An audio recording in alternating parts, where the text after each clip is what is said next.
पीले दांत वाली बहू। रंजना कभी ब्रश नहीं करती थी। उसे कितनी बार उसके माँ बाप ने डांटा, लेकिन उसका कोई असर उस पर होता ही नहीं था, जिस कारण से उसके दांत पीले पीले हो जाते हैं। शादी के बाद। अरे बहू, वैसे तो तुझ में कोई कमी नहीं है, पर तेरे दांत इतने पीले कैसे हैं बेटा? कैसे है मतलब? कोई सर्जरी थोड़ी ना कराइए। वो तो क्या नाम, मैं ब्रश नहीं करती थी तो पीले हो गए। अब क्या करूं? आप कहें तो लाल करवा लूं या फिर काले? यार ये क्या है, क्यों माँ से लड़ रही हो? लड़ रही हूँ? अरे मैं लड़ रही हूँ या ये बोल रही है कि दांत पीले हैं, पीले। अरे तपस्या थोड़ी ना की है इन्हें पीले करने के लिए। बकायदा ब्रश नहीं किया है 20 साल तक, तब जाकर। छी, कैसी बात कर रही हो? ये उस वक्त तो पीले नहीं थे जब हम लोग तुम्हें देखने आए थे। अरे तब साफ करवा लिया होगा डेंटिस्ट के पास जाकर। अब देखो कैसे पीले पीले लग रहे हैं। रंजना सास की तरफ गुस्से से देखती है। फिर शुरू हो गई पीले पीले पीले। अरे पीले तो तब भी थे जब मेरे हाथ का रसगुल्ला उड़ा उड़ा कर खा रही थी और बोल रही थी, लड़की नहीं गुणों का खजाना दे रहे भाई साहब आप। खैर, अब वो लोग करते भी तो क्या करते, पीले दांत वाली बहू पल्ले पड़ी थी तो झेलना तो था ही। एक दिन कीर्तन में रंजना गाना गा रही थी। अरे कमला बहन, माँ का द्वार है, यहाँ तो सब शुद्ध होकर आते हैं, फिर अपनी बहू को ब्रश भी नहीं करवाती तुम। दूर से पीले पीले दांत भक्ति में बाधा उत्पन्न कर रहे हैं। अरे कोई 2 साल के बच्चे थोड़ी ना लेकर आई हूँ मैं बहू बनाकर। अच्छी खासी लड़की है, अरे कैसे करवाऊं ब्रश? ये तो उसे खुद करना चाहिए ना। अब माँ बाप तो इसके जैसे तैसे निपटा दिए, ये नहीं सोचा कि सास कैसे संभालेगी। सास बहू को लेकर घर आ जाती है, लेकिन सोच लेती है कि अब इसे लेकर कहीं नहीं जाएगी। अगले रोज बहू कहती है, अरे क्या हो गया, मंदिर नहीं जाना क्या? कीर्तन का वक्त हो रहा है। मेरी मधुर वाणी से कान्हा जी जागते हैं और सोते हैं। आप तो जानती है ना उनकी भक्ति में कितना मन लगता है मेरा। वो क्या है ना, तबीयत ठीक नहीं लग रही है मेरी, आराम करूंगी मैं। तबीयत ठीक नहीं लग रही? अभी तो मिथुन के गाने पर नाच रही थी आप, और अब बोल रही है कि तबीयत ठीक नहीं लग रही। अरे भक्ति में मन लगा लो सासू माँ, ऊपर जाना है, क्या मुंह दिखाओगी आप? हाँ? सास को बहू की बात पर गुस्सा आ जाता है। मैं क्या मुंह दिखाऊंगी, इसकी चिंता तो ना कर, समझी? अपने मुंह की चिंता कर, जो ये पीले पीले दांत लेकर हर जगह पहुंच जाती है। पता है लोग कितना मजाक बनाते हैं। ना जी ना, मैं नहीं जाना कहीं तेरे साथ। तो ये बात है, कोई ना, मत जाओ, मैं अपने कमरे में ही बैठकर भक्ति कर लूंगी। ऊपर वाला दांत थोड़ी ना देखता है, मन देखता है, भावना देखता है। और अरे बस बस, तू सब कुछ दिखा, बस ये सफेद चमकदार दांत ना दिखाना किसी को, है? जा यहाँ से। बहू को सास की बात का कोई फर्क नहीं पड़ता, वो तो जैसी थी वैसी ही रह जाती है।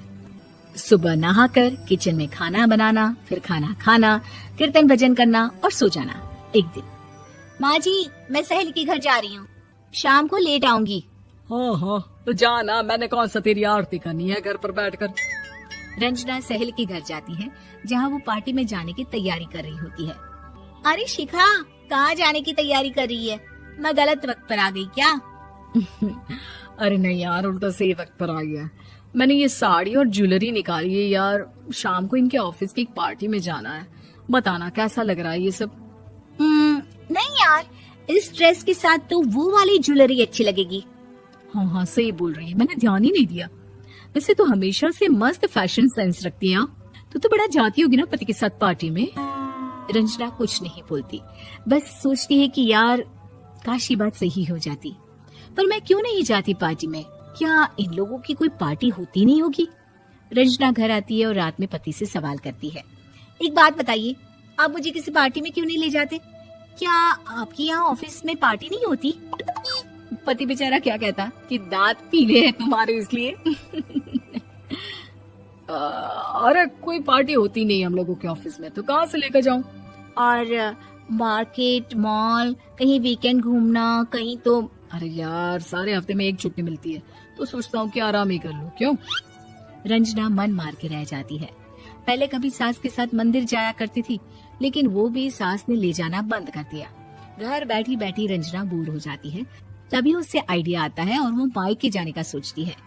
सासू माँ, 2 दिनों के लिए मम्मी के घर जा रही हूँ। अच्छा ठीक है, आराम से जा। और हाँ, माँ से कुछ अच्छी आदत सीख कर आना कि कैसे शरीर के हर भाग की तरह दांतों की सफाई भी जरूरी होती है, समझी? शुरू हो गई ना आप। वो लोग आपकी तरह नहीं है कि छोटी छोटी बात का बतंगड़ बना दे। उन लोगों के लिए मैं मायने रखती हूँ, ना कि मेरे पीले पीले दांत। रंजना माँ को बिना बताए उन लोगों को सरप्राइज देती है, लेकिन जैसे ही वो दरवाजे पर पहुंचती है, अंदर देखती है कि घर वाले कहीं जा रहे होते हैं। अब माँ, काश रंजना दीदी के दांतों वाली प्रॉब्लम नहीं होती तो वो भी हम लोगों के साथ चलती ना बुआ जी की बेटी की शादी में। हाँ बेटा, लेकिन अब उसे कौन समझाए कि उसको उसके पीले दांत नहीं दिखते, लेकिन उसके आसपास के लोगों को कितना एम्बैरेसिंग फील कराते हैं। मुझे तो कितनी बार उसके स्कूल की टीचर ने शिकायत की कि उसके साथ कोई लड़की बैठना भी नहीं चाहती, और ना ही कॉलेज में कोई उससे बात करना चाहता था। लेकिन पता नहीं क्यों उसे ये बात समझ में ही नहीं आती। कोई कमी नहीं है उस लड़की में, बस यही के दांत पीले हैं। वो तो भला हो जीजाजी और उनकी माँ का, जो दीदी को जैसी है वैसे ही रखा हुआ है। रंजना को अपने घर वालों की बात सुनकर बहुत दुख होता है। वो सोचती है कि वो क्या करे, लेकिन फिर वो सीधा डेंटिस्ट के पास जाती है, अपने दांत चमकाती है और कसम खाती है कि वो रोज ब्रश करेगी। अरे क्या हो गया, तुम तो 2 दिनों के लिए गई थी ना। पर कोई ना, अच्छा है, चलो आ गई तो। रंजना सास के सामने आकर खड़ी हो जाती है और पूरी स्माइल करती है, उसके चमकदार दांतों को दिखाती हुई। हैं? चले मंदिर। माँ, मुझे माफ कर दीजिए, मैंने आप लोगों को बहुत एम्बैरेसिंग फील करवाया। मैं आज से रोज ब्रश करूंगी।